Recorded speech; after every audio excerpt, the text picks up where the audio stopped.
तो एमसीक्यू के इस सेशन में आप सभी लोग का स्वागत है। और गोरखपुर विश्वविद्यालय में एमसीक्यू जो पूछे गए थे फिजिक्स के लिए बीएससी सेमेस्टर 1 की एग्ज़ाम में, तो उसमें कुल 40 प्रश्न पूछे गए थे और उसमें से हम लोगों ने 20 कर लिया था। और बाकी के क्वेश्चन हम लोग इस सेशन में करेंगे। तो क्वेश्चन है कि the differential equation of simple harmonic motion is. तो आप सभी लोगों ने पढ़ा था differential equation of simple harmonic motion. इसमें बताया गया था कि फोर्स जो होगा restoring force F equal to minus K X होता है, हमेशा डिस्प्लेसमेंट के अपोजिट ये काम करता है। Which bring the body in equilibrium position, which always try to bring the body in equilibrium position. और न्यूटन के सेकेंड लॉ से आप जानते हैं कि F equal to M A होता है। और फिर आप एक्सेलरेशन को चाहें तो लिख सकते हैं M into D two X upon D T square.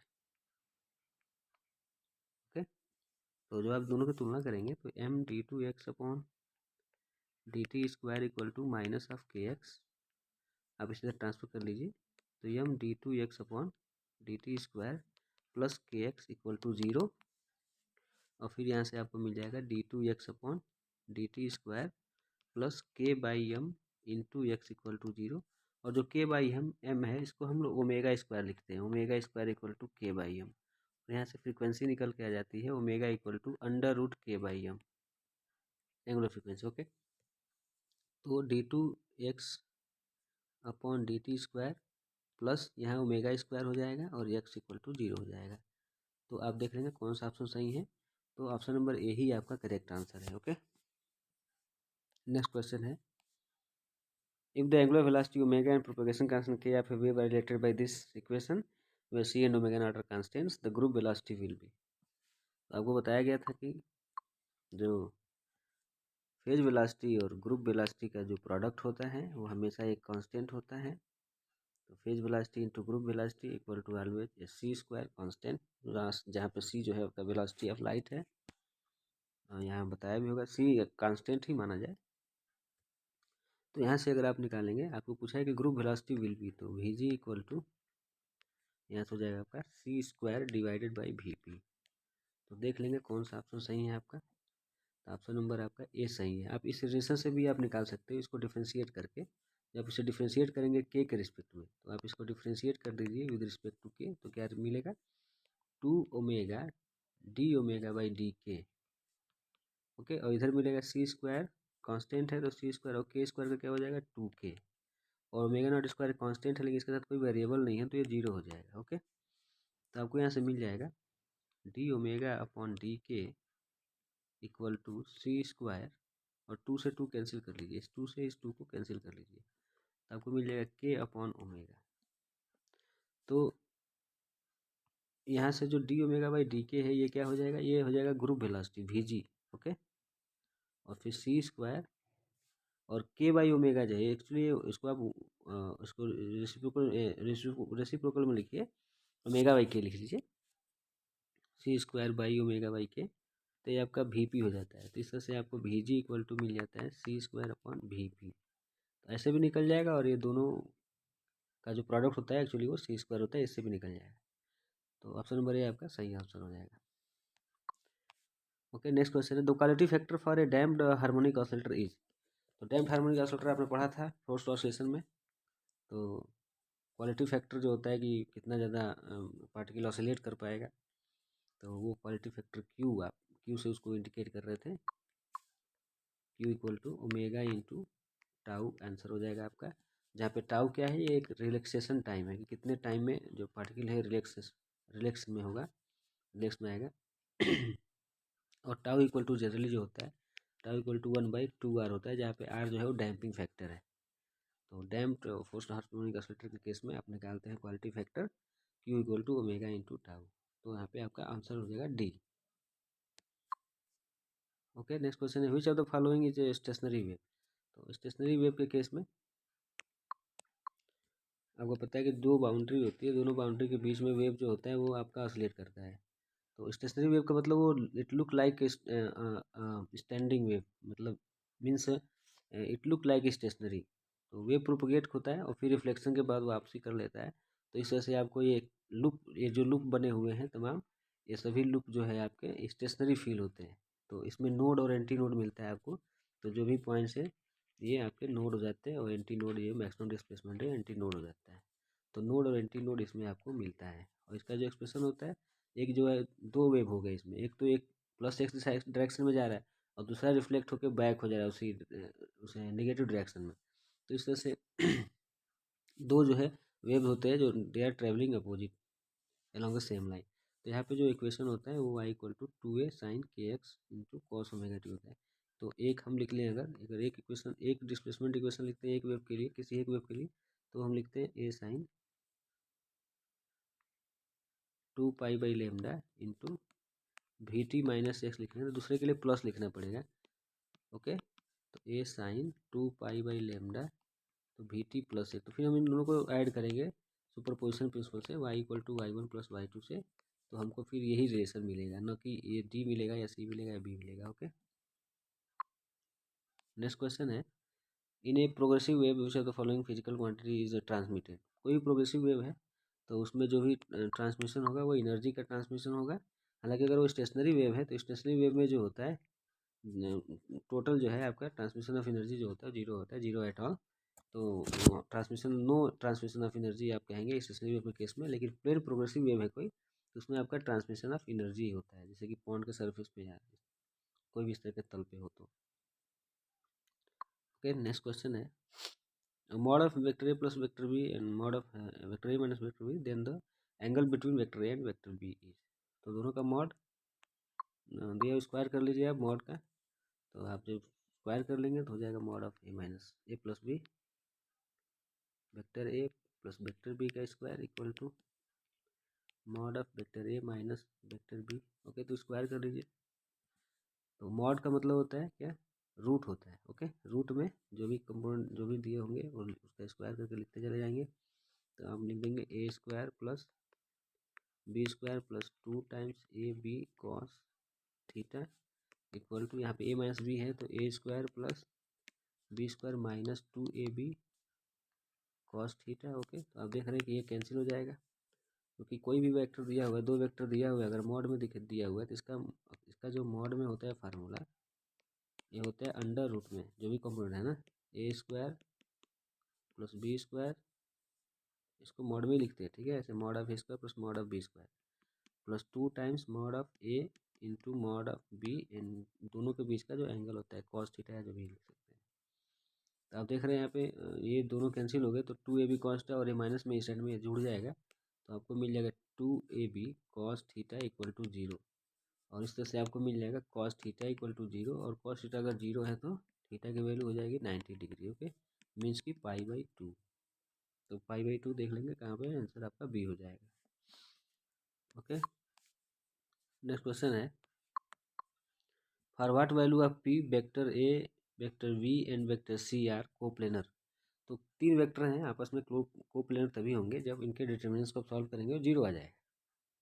तो आप डिटर्मिनेंट्स को सॉल्व कर लीजिए और इसको जीरो दिखाइए, तीनों वेक्टर्स के कंपोनेंट्स को लिखिए। यहाँ 2 है, यहाँ -1 है और फिर 1 है। बी के लिए देखिए 1 है, 2 है और -3 है। सी के लिए देखिए 3 है, पी है और 5 है। तब इनको सॉल्व करेंगे तो कितना हो जाएगा 2, और ये देखिए आपका 5 है तो 5 टू 10 हो जाएगा, और ये प्लस हो जाएगा। ओके, 3p, और ये आप ले रहे हैं तो माइनस में लेंगे तो ये प्लस, माइनस में ऑलरेडी दिया हुआ है तो प्लस हो जाएगा। ओके, +1 +1 आप क्रॉस प्रोडक्ट कर लीजिए, तो 5 फिर माइनस तो प्लस हो जाएगा 9, and then +1 p +6, no p -6 and that is equal to 0। तो आप इसको सॉल्व कर लेंगे, यहाँ पर हो जाएगा ये 20 + 6p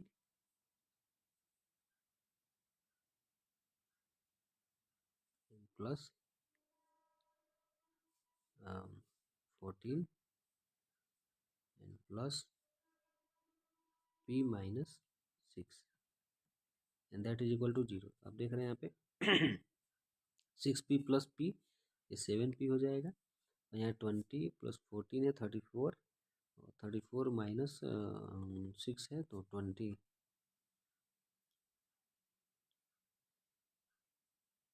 28 हो जाएगा। ओके 28 और फिर आप पी की वैल्यू क्या मिल जाएगी यहाँ से, पी की वैल्यू मिल जाएगी आपकी और यहाँ से इक्वल टू में माइनस हो जाएगा।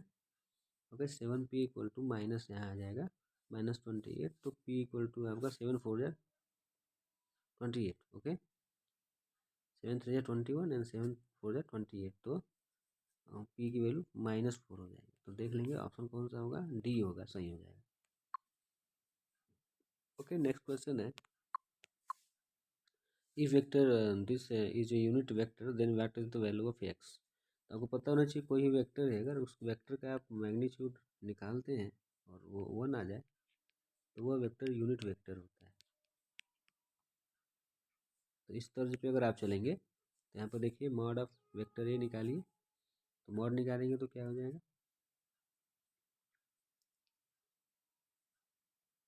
मॉड निकालने तो रूट हो जाएगा आपका 0.8 का स्क्वायर 0.8 का स्क्वायर प्लस 0.6 का स्क्वायर एंड प्लस एक्स का square and that is equal to 1।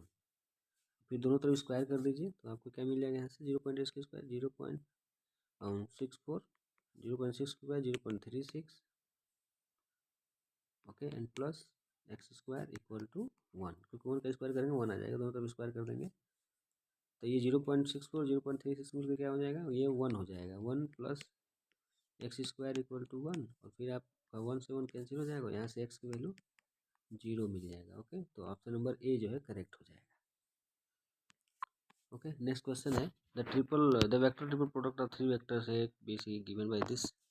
तो यहाँ पे आप सिंपल जो है एक रूल आपको बता देता हूँ, B A C minus C A B rule जो है आप लगाइए यहाँ पे बी और A dot C. Okay A dot C minus C और ए डॉट बी। तो आप देख लीजिए कौन सा आंसर सही होगा, तो बी ए डॉट सी और फिर सी ए डॉट बी खोजिए तो माइनस में होना चाहिए, तो ये ऑप्शन नंबर ए ही आपका करेक्ट आंसर हो जाएगा। ओके तो B A C minus C A B, ये रूल याद रखिए, B A C minus C A B rule. Okay इस रूल को रिमेंबर रखिए हमेशा, must remember this. Next question है the unit vector long vector this is given. तो very simple, आपको पता होना चाहिए यूनिट वेक्टर का फार्मूला। अगर कोई यूनिट वेक्टर आप निकाल रहे हैं आर कैफ ही मान लो निकाल रहे हैं तो vector r upon mod of this vector है। ओके तो इससे आप निकालेंगे तो क्या हो जाएगा, वेक्टर जो दिया हुआ है वो 3i कैप दिया हुआ है plus 4j cap plus 2k cap. ठीक है और इसका मैग्नीट्यूड निकालोगे तो रूट में क्या आएगा, 3 का स्क्वायर 9 4 का स्क्वायर 16 2 का स्क्वायर 4 तो मिला के क्या हो जाएगा आपका ये अपॉन 25। तो 3i cap 29 3i cap plus 4j cap plus 2k cap divide by root में क्या हो जाएगा 29 हो जाएगा। तो देख लीजिए कौन सा होगा, कौन सा वाला होगा, ऑप्शन नंबर बी हो जाएगा correct option. Okay next question है Gauss divergence theorem relates, Gauss divergence theorem जो होता है वो किसको रिलेट करता है, line integral to surface integral को, या कि line integral to volume integral को, या कि surface integral to volume integral को, या कि line integral to other line integral को। तो गॉस का जो डाइवर्जेंस थ्योरम है वो क्या होता है, पहले इसको लिखिए, वो हमेशा सरफेस को कोई वेक्टर ए है डॉट डी एस इस सरफेस इंटीग्रल को वॉल्यूम इंटीग्रल में चेंज कर देता है और जो ये है ना ए इसका डाइवर्जेंस लिखना पड़ता है, डाइवर्जेंस ऑफ वेक्टर ए। और ये जो सरफेस है ना डी एस एलिमेंट वो सरफेस एलिमेंट वॉल्यूम एलिमेंट में चेंज होता है। तो देख लेंगे किसको किस में चेंज करता है, surface integral to volume integral, ये आपका ऑप्शन नंबर सी सही होगा। ठीक है गॉस डाइवर्जेंस थ्योरम आदि याद रखिएगा। ओके नेक्स्ट क्वेश्चन है for a conservative vector field which of the following is correct. कोई भी अगर वेक्टर फील्ड कंजर्वेटिव है तो कंजर्वेटिव के लिए होता है कि इंटीग्रल ऑफ लाइन इंटीग्रल आप ले लीजिए close integral F dot T R यानी कि टोटल जो वर्क डन होगा उसके लिए 0 होगा। यानी कि कहने मतलब है कि अगर एक पॉइंट से आप दूसरे पॉइंट पे जाना चाहते हैं, ठीक है, तो बहुत सारे पाथ होंगे है ना। तो अगर एक पास से आप जा रहे हैं फिर दूसरे पास से मतलब क्लोज हो गया है, लाइन जो है आपका क्लोज हो गया ऐसे पॉइंट ए और पॉइंट बी के बीच में, तो आपका टोटल जो वर्क डन होगा वो क्या हो जाएगा, जीरो हो जाएगा। ओके तभी कंजर्वेटिव होगा, यानी कि इस पास से जाए तो उतना ही वर्क मिले और इस पास से जाए तो उसका उतना ही वर्क मिले, तो इस तरह से 0 हो जाना चाहिए। अगर डिफरेंट डिफरेंट वर्क मिलेगा तो फिर ये पाथ डिफरेंट हो जाएगा, और पाथ डिफरेंट हो जाएगा तो फिर कंजर्वेटिव नहीं रहेगा। तो ये आप यहाँ पे चाहो तो आप स्टोक थ्योरम लगा दीजिए। स्टोक थ्योरम से अगर आप चलेंगे तो ये जो है आपका सरफेस इंटीग्रल हो जाएगा। और एफ का कर्ल ऑफ एफ लिखना पड़ता है, ओके। और डी आर जो है वो डी एस में बदल जाता है इक्वल टू जीरो। तो अगर ये जीरो है तो इसका that imply curl of F zero हो जाएगा, okay. Curl of F zero हो जाएगा, यानी कि किसी भी वेक्टर का कर्ल जीरो होना चाहिए, ओके। तो curl of F equal to zero. देख लीजिए आंसर कौन सा होगा, तो ऑप्शन नंबर बी सही हो जाएगा। Curl of A equal to zero, okay. Curl of A equal to zero, option number B आपका सही हो जाएगा। नेक्स्ट क्वेश्चन है कि which of the following is correct. कौन सा ऑप्शन करेक्ट है। तो आपको मैंने भी बताया कि कर्ल ऑफ एफ अगर जीरो होता है तो जो एफ होता है, अगर ये एफ जो है कोई फोर्स है, सपोज करिए ये कोई फोर्स है, ये कंजर्वेटिव फोर्स फील्ड है, ठीक है। तो एफ जो है अगर इसका जीरो हुआ, इसका मतलब कि जो कर्ल है आप निकाल रहे हैं, जिसका कर्ल आप निकाल रहे हैं वो वास्तव में है क्या, वो किसी न किसी एक स्केलर फंक्शन का ग्रेडियंट है, तभी उसका कर्ल निकालें तो जीरो आए। क्योंकि जो है कर्ल ऑफ एनी ग्रेडियंट हमेशा जीरो होता है, ठीक है।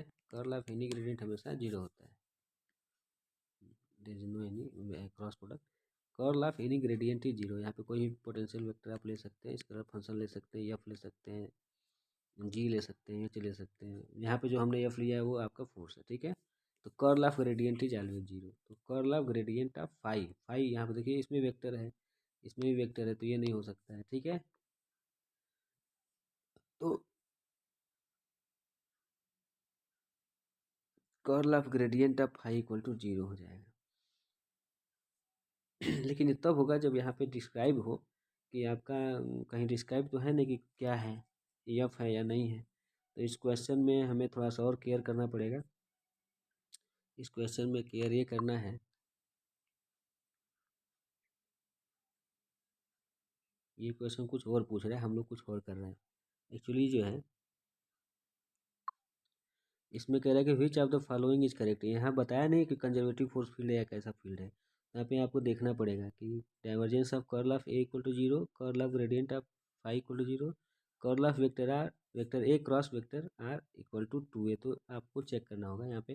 तो आंसर आपका सी जो है ये करेक्ट आंसर होगा। कैसे होगा, तो पहले तो आप इसको सही करिए। Curl of vector A cross vector r कर रहा है, ठीक है। तो यहाँ पे आप देखिए आपका एक वेक्टर ट्रिपल प्रोडक्ट हो गया, vector A cross vector B cross vector C के टाइप हो गया, ठीक है। ऐसे तो आपको मैंने बताया था ना, B A C minus C A B वाला रूल लगाइए। जब इस रूल से चलेंगे आप वैल्यूज रखेंगे तो ये जो एक जगह पे डेल्टा है, जब ये ऑपरेट होगा तो ये आपका 2 टाइम्स वेक्टर ए ही दे देगा। तो ऑप्शन नंबर सी आपका करेक्ट होगा, ठीक है। मुझे ध्यान से उतर गया था। ये कोई और क्वेश्चन है, ओके। आगे कहीं हो सकता है वो क्वेश्चन दिया हो, ओके। यहाँ पे दिया हुआ है कि if a vector A is a constant vector and vector r is a position vector then correct relation. तो थोड़ा कन्फ्यूजन है इन दोनों क्वेश्चंस को लेके। यहाँ पे भी कंजर्वेटिव फोर्स फील्ड नहीं लिखा हुआ, तो ये आपका सही होगा। देखिए यहाँ पे ऑप्शन नंबर डी सही होगा, ओके। यही चीज़ को ध्यान रखना है कि curl of vector A cross vector r ये टू ए होगा, लेकिन डाइवर्जेंस ऑफ या वेक्टर आर ये गलत नहीं होगा। कर्ल ऑफ वेक्टर ए ये भी नहीं होगा और ये भी नहीं होगा। आपका सी जो है ये सही होगा। Curl of vector A cross vector R equal to two A, जो कि हम लोग पहले किए हुए हैं इसके पहले वाले क्वेश्चन में, इसमें हम लोग जो कर रहे थे। तो curl of vector A cross vector R equal to two A होगा। Curl of vector A cross vector R, लेकिन यहाँ पर शर्त ये हो जाएगी कि यहाँ पर शर्त होगी कि यहाँ पर जो है वेक्टर ए क्या होना चाहिए, कांस्टेंट वेक्टर होना चाहिए। ऐसा कुछ यहाँ बताया नहीं है, लेकिन ये क्वेश्चन ठीक किस क्वेश्चन के बाद आया है, ये क्वेश्चन जो है आपका ठीक जो है इस क्वेश्चन के बाद आया है। तो जो हम लोग पहले कर रहे थे वही सही था। इट मीन्स यहाँ पर ये हुआ,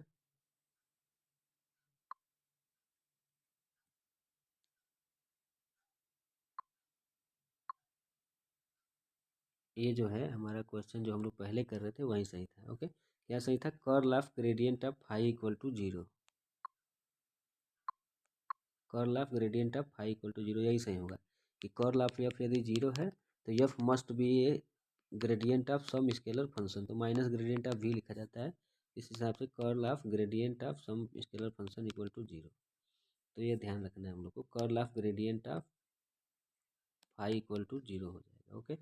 ऑप्शन नंबर बी यहाँ पर सही होगा। तो क्वेश्चंस पढ़ लेंगे कहाँ पे क्या लिखा हुआ है, क्योंकि कई सारे सिमिलर ऑप्शंस हैं तो कन्फ्यूजन हो सकता है, okay. Go for next question. इसमें तो ये होगा डी हो जाएगा। फिर नेक्स्ट क्वेश्चन है आपका, if phi equal to 2x² y minus x² y square plus 3z²। तो आपको ग्रेड फाई बताना है, लेकिन इस पॉइंट में बताना है 1,1,2 पॉइंट में बताना है।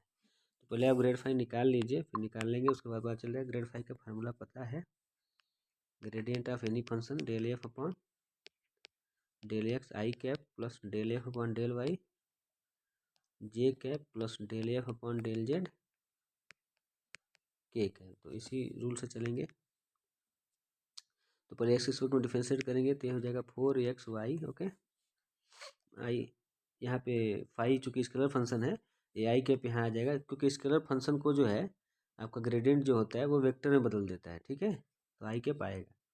फिर नेक्स्ट है माइनस, अब वाई के स्क्वायर में करेंगे तो क्या हो जाएगा आपका del F upon del y, तो 2x square y j cap. Okay, और फिर प्लस 3z² है तो 6z हो जाएगा। अब आप यहाँ वैल्यू भर दीजिए, एक्स वाई जेड की वैल्यू दी हुई है। ठीक है, 1,1,2 1,1,2 दिया हुआ है, रख दीजिए यहाँ पे। तो यहाँ पे कितना हो जाएगा 4, एक्स वाई की वैल्यू 1 1 ही है, तो 4i कैप 2x² वाई है, तो 2 2 जब 4 ओके सही है। तो 4x, तो 4 1,1,2 ओके, रख के देखते हैं कितना आता है। 4xy मतलब कि 4i कैप हो गया, और माइनस 2x² वाई है, तो 2 केवल होगा आपका 2 यहाँ पे जे कैप, क्योंकि एक्स और वाई दोनों वाई 1 1 है, plus Z plus Z 6z, तो 6 और जेड यहाँ के कैप है, के कैप छूट गया है, तो जेड की वैल्यू आप रख देंगे 2, तो 6 2 जाए यहाँ पे हो जाएगा 12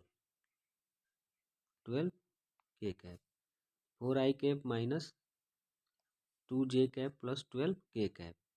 तो ये ऑप्शन यहाँ पे दिया नहीं है एक्चुअली, यानी कि ये क्वेश्चन मुझे थोड़ा सा डाउटेबल है।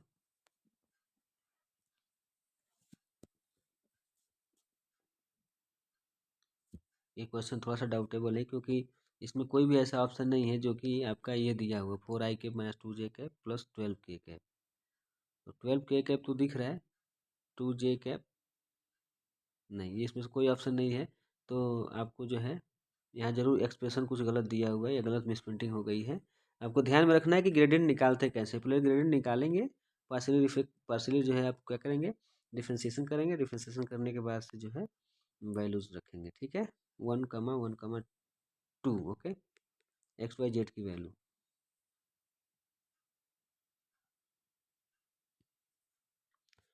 Okay, go for the next question, values of scale factor in spherical coordinate. तो आपको कर्वीलिनियर कोऑर्डिनेट सिस्टम पढ़ाया गया था, कर्वीलिनियर कोऑर्डिनेट सिस्टम में आपको बताया गया था कि जो भी H1 H2 H3 होते हैं इनको स्केल फैक्टर बोला जाता है, और ये जो स्केल फैक्टर होते हैं वो हमेशा जो है मॉड ऑफ होते हैं, जो भी आपका दिया होगा vector del vector r upon जो भी कोऑर्डिनेट दिया होगा डेल U1। ओके, H2 निकालना है तो हो जाएगा del vector r upon del U2, और ऐसे ही H3 निकल जाता है del vector r upon del U3। Okay, ऐसे मॉड करके निकाल लेते हैं। तो जब सबके लिए निकालते हैं तो स्फेरिकल पोलर कोऑर्डिनेट सिस्टम में क्या आता है, अगर हम स्फेरिकल पोलर कोऑर्डिनेट सिस्टम लेंगे तो आर कमा थीटा कमा फाई, ये U1 हो जाएगा, ये U2 हो जाएगा और ये U3 हो जाएगा। जब आप रखेंगे यहाँ पर तो आपको ये वैल्यू देगा 1 r sine theta. Okay, r sine theta. तो आप देख लेंगे कहाँ पर है, H1 = 1, H2 = R and H3 = R sign theta. तो आपका ऑप्शन नंबर बी जो होगा करेक्ट ऑप्शन होगा। अगर H1 H2 H3 की वैल्यू 1 आ रहा है तो ये कार्टेशियन के लिए होता है। ठीक ना, तो ऑप्शन नंबर बी आपका जो है करेक्ट आंसर हो जाएगा। नेक्स्ट क्वेश्चन है कि relation between Cartesian coordinate x, y, z and cylindrical coordinate rho phi, z are represented by. तो सिलेंड्रिकल कोऑर्डिनेट सिस्टम में आप जानते हैं कि नीचे एक बेस होता है। ठीक है,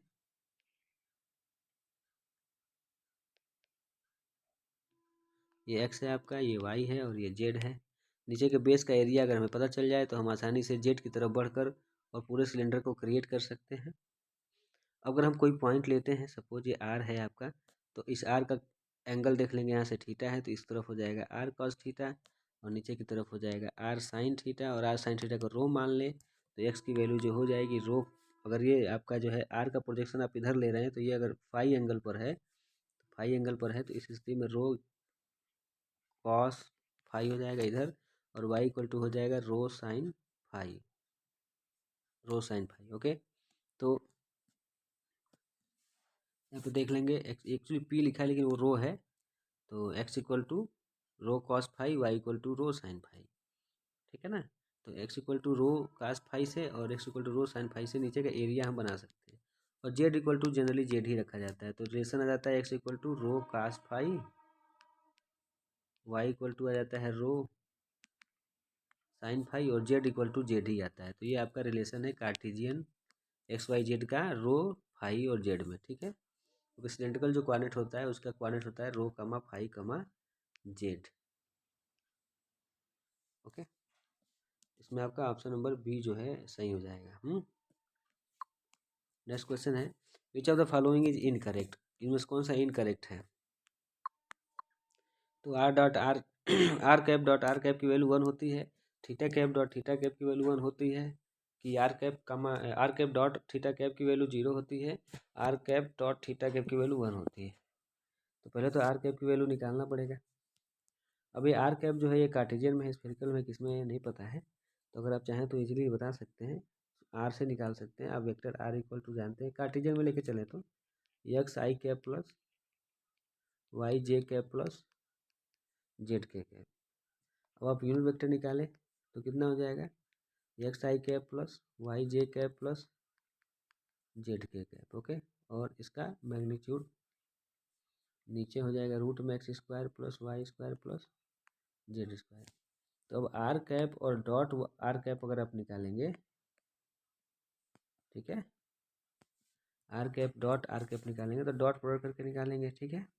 तो आपका सेम आ जाएगा, X square plus Y square plus Z square बट्टे X square plus Y square plus Z square, cut के 1 आ जाएगा, ठीक है ना। क्योंकि डॉट प्रोडक्ट फिर सेम सही करना है, इतने इसी से फिर सेम डॉट प्रोडक्ट यहाँ करना है, ठीक है। तो ये 1 तो ये पहला रिलेशन तो सही है, हालांकि वो पूछ रहा है इनकरेक्ट आपसे, ठीक है, इनकरेक्ट बताना है गलत कौन है। और थीटा कैप डॉट थीटा, चूँकि आर और थीटा के फॉर्म में दिया हुआ है तो जनरल सी बात है कि यह तो प्लेन पोलर होगा, प्लेन पोलर मतलब आर कमा थीटा वाला होगा, जहाँ से आप, या फिर आर कमा थीटा कमा फाई होगा, ठीक है, spherical polar.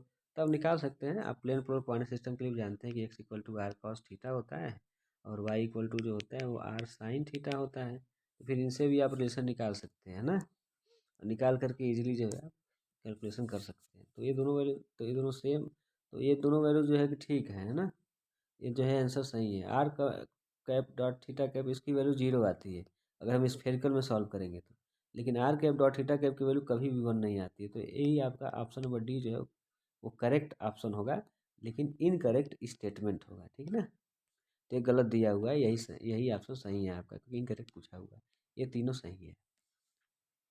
Okay, go for the next question. अगला क्वेश्चन है कि which of the following is correct for unit vector in cylindrical polar coordinate. तो यूनिट वेक्टर के लिए कौन सा स्टेटमेंट जो है करेक्ट है। तो हमने बताया था आपको रिलेशन सिलेंड्रिकल कोऑर्डिनेट के लिए, x equal to rho cos phi होता है, y equal to rho sine phi होता है, और जेड इक्वल टू जेड होता है। तो जब आप वेक्टर आर लिखते हैं ना, तो वेक्टर आर क्या लिखते हैं, x i cap plus y j cap plus Z के कैप लिखते हैं। तो जब यहाँ वैल्यू भरेंगे तो क्या हो जाएगा, rho cos phi I cap plus rho sine phi J cap और प्लस जेड के कैप। जेड की वैल्यू तो जेड ही रखनी है, ठीक है, क्योंकि इतना ही आपका ट्रांसफॉर्मेशन इक्वेशन दिया हुआ है। अब आर कैप बताना है तो आप आसानी से निकाल सकते हैं आर कैप की वैल्यू, ठीक है। आर कैप की वैल्यू मतलब यहाँ पे पहले आपको डिफ्रेंशिएशन करना पड़ेगा आर का, रो के रेस्पेक्ट में जितने भी क्वांटिट होते हैं उनके रेस्पेक्ट में बारी बारी से रेस्पेक्ट करके लिखिए। इसमें जो क्वांटिट है रो फाई जेड है, तो एक बार रो के रेस्पेक्ट में, एक बार फाई के रेस्पेक्ट में, एक बार जेड के रेस्पेक्ट में आप डिफ्रेंशिएट करके तीनों यूनिट वेक्टर को निकाल सकते हैं। तो del r by del rho आप निकाल लीजिए, ठीक है, इसका मॉड निकाल लीजिए और उससे डिवाइड कर दीजिए। यानी कि कहने का मतलब है, पहले आप del r by del r निकाल लिए तो इसमें डिवाइड कर दीजिए, del r by del rho जो है इसके यूनिट, इसके मॉड से, ठीक है, तो आपको दे देगा जो भी है। तो ये आपका जो इसमें ऑप्शन सही होगा वो हो जाएगा। आपको आर के रिस्पेक्ट में, रो के रिस्पेक्ट में डिफ्रेंशिएशन करना है तो कॉस फाई ही रहेगा आई कैप, साइन फाई ही रहेगा आपका जे कैप, और रो की वैल्यू 1 हो जाएगी, ठीक है। जैसे आप डिफ्रेंशिएट करेंगे पार्शियल, यहाँ से भी और यहाँ से भी, और ये तो 0 हो जाएगा। तो केवल आपको कॉस फाई आई कैप मिलेगा और केवल साइन फाई जे कैप ही मिलेगा। और इसका मैग्नीट्यूड से जब आप डिवाइड करेंगे तो मैग्नीट्यूड में cos square phi plus sine square phi 1 हो जाता है। तो डिवाइड में इसकी वैल्यू 1 होती है, ठीक है। इसकी वैल्यू 1 हो जाएगी, 1, ठीक है। तो केवल इसी की वैल्यू आपको मिलेगी, क्या मिलेगी, और रो तो कैंसिल हो जाएगा क्योंकि रो के इस वक्त में डिफ्रेंशिएशन कर रहे हैं, तो रो का वैल्यू 1 हो जाएगा। तो cos phi plus sine phi J cap, ये आपका आंसर होगा, है ना। ऑप्शन नंबर ए आपका करेक्ट आंसर होगा। ओके, नेक्स्ट क्वेश्चन है, a particle of mass 5 kg is moving with velocity 10 metre per second, the work done to increase the velocity of particle to 20 metre per second is. तो यहाँ पर देखिए कह रहे हैं कि 5 किलोग्राम का आपके पास मास है और ये मूव कर रहा है, वेलोसिटी है 10 मीटर पर सेकेंड। तो कह रहा है कि हमको कितना काम करना पड़ेगा कि हम वेलोसिटी बढ़ा कितना कर दें, 20 मीटर पर सेकेंड कर दें, और मास वही रखना है। तो जाहिर सी बात है, जब हम उसकी स्पीड को बढ़ाएंगे तो उसकी काइनेटिक एनर्जी बढ़ेगी, क्योंकि काइनेटिक एनर्जी का जो फार्मूला होता है वो आपका काइनेटिक एनर्जी कितना होता है, 1/2 mv स्क्वायर होता है। तो स्टार्टिंग में 5 किलो का है आपका और 10 मीटर पर सेकेंड से जा रहा है, तो कितना हो जाएगा, 1/2 mv स्क्वायर। तो आप यहाँ पे एक काम करिए, आप फटाफट जो है, हाँ वैल्यू भरिए। तो 1/2 m की वैल्यू भर दीजिए, ठीक है। m 5 किलोग्राम है और v स्क्वायर मतलब 10 का स्क्वायर, ओके, ये हो गया। और फिर जब इसकी वेलोसिटी 20 मीटर पर सेकेंड हो जाएगी, तो मास तो फिलहाल आपको इतना ही रखना है ना, तो काइनेटिक एनर्जी क्या होगी, तो वो होगा आपका 1/2, और मास तो वही रहेगा लेकिन स्पीड वेलोसिटी बढ़ जाएगी, 20 का स्क्वायर हो जाएगा और यहाँ पे 10 का स्क्वायर है। तो दोनों स्थितियों में देखेंगे तो काइनेटिक एनर्जी में चेंज हो रहा है, और यही चेंज इन काइनेटिक एनर्जी करने के लिए ही आपको वर्क डन करना पड़ रहा है। तो जो भी जो है चेंज इन काइनेटिक एनर्जी होता है, आपका गेन इन काइनेटिक एनर्जी होता है, वो वर्क डन के इक्वल ही होता है। यानी जो भी काम आप कर रहे हैं वो काइनेटिक एनर्जी में चेंज करने के लिए ही कर रहे हैं। तो इन दोनों में जो चेंज होगा है, इन दोनों में जो डिफरेंस होगा वो किसके बराबर हो जाएगा, किए गए कार्य के बराबर हो जाएगा, द वर्क डन, है ना। तो work done is nothing but the gain in kinetic energy, and this is going to be W equal to 1/2 times into 5, और ये 10 का स्क्वायर जो बड़ा है, जो छोटा है उसको घटा के देख लीजिए, ठीक है। तो आप बड़े में से घटा के देख लीजिए, तो 20 का 400 हो जाएगा, 20 स्क्वायर इंटू 20 स्क्वायर का मतलब 400, और माइनस यहाँ 10 है तो फिर 100 हो जाएगा। ओके, आप इसको पहले लिख लीजिए, ठीक है, और इसको बाद में लिख लीजिए, दोनों को घटाना है आपको सिंपली। और ये 2 है आपका, तो ये कितना हो जाएगा 300, और 300 और 2 से डिवाइड करेंगे तो कितना हो जाएगा 150, और 150 से मल्टीप्लाई करेंगे 5 में तो 750 जूल हो जाएगा। ओके, तो आपका आंसर हो जाएगा ए। तो गेन इन काइनेटिक एनर्जी जो होगा वही आपका वर्क डन के बराबर हो जाएगा। तो ये कुल आपके 40 क्वेश्चन सॉल्व हो गए एमसीक्यू के। यही क्वेश्चंस आपके एग्जाम में पूछे जाते हैं, यही सब पैटर्न है एग्जाम में क्वेश्चंस पूछने का।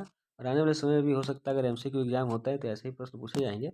आप जो है और भी अन्य बच्चों को शेयर करें और चैनल को सब्सक्राइब करने को कहें, ताकि हम कंटिन्यू ऐसे वीडियो बनाते रहें, ताकि आप लोगों को एक दिशा निर्देश मिल सके। Okay, thank you for watching.